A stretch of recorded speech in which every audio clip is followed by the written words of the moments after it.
Hi, and thanks for logging on to the daily DVAR halacha. And here's a brand new halacha for you, and it's for Sunday, the fourth day of January. Here we go. One more halacha. In addition, we said something about this about 2-3 weeks ago, and I wanted to clarify. It's the law of basis, and basis basically means that if I ever put down something muktzeh intentionally before Shabbos on something that I might want, so if that muktzeh item was placed on purpose to make the secondary item the basis, the base for the muktzah item, then that secondary item is muktzah itself for the rest of Shabbos because it became the basis, the base of the muktzah item that was placed there intentionally. Okay, that's the basic, going over it a little too fast, that's the basic law of basis. This could apply, for example, if you on purpose put your candlesticks on a certain little tray, burning set to be muktzah, as Shabbos starts, and then throughout the beginning of Shabbos, that whole little tray becomes the basis, the set place of those candlesticks, then you're not allowed to move that tray for the rest of Shabbos. Okay, but today we're going to be on the halacha of where it happens b'derech hakra'i, which means it just kind of happened unintentionally. A great example of this, and this happens in and around our house.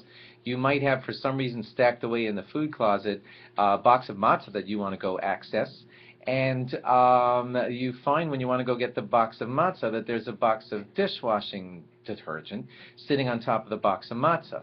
Well, the dishwashing detergent is using the matzah as its base, and therefore would make the matzah immovable for the rest of Shabbos. Most poskim say that because it was put there unintentionally, someone just randomly put the dishwashing stuff in the closet, didn't mean for it to be sitting purposefully on top of the matzah, and therefore moving the matzah by just yanking it out would be considered okay. Don't tune out though, because there are those who argue.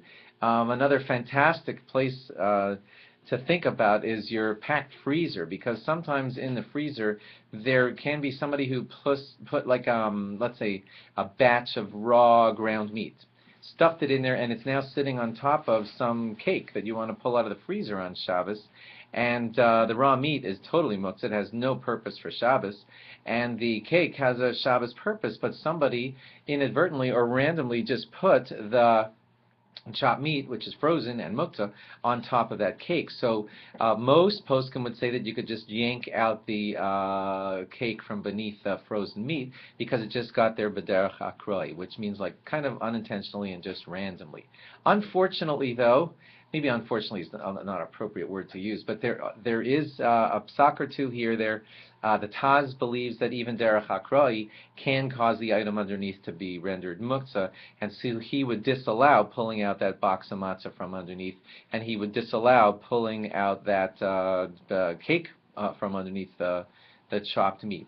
If you know that this situation happens to you a lot, most of the poskim allow it and some don't, so you may want to speak to your rabbi about, furthering your knowledge on this situation, or whether you could push out the cake in some inadvertent way that's not so direct, like with your elbow or something, but directly yanking out the cake from underneath the raw chopped meat is not permissible according to a few of the poskim.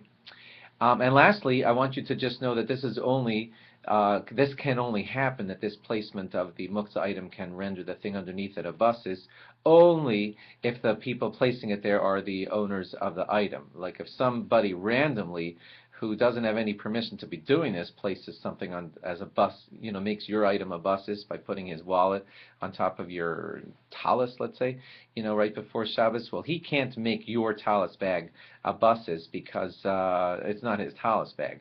So sometimes this won't apply if it randomly happened by a non-owner or someone who didn't have authority to be making this thing into a basis. You can't fully paskin based on the few examples I've given you here today, but at least you're better educated to ask better questions if you notice this happening inside of your crowded food closet or freezer, etc. Thanks for logging on, and log on again tomorrow for more. Bye-bye.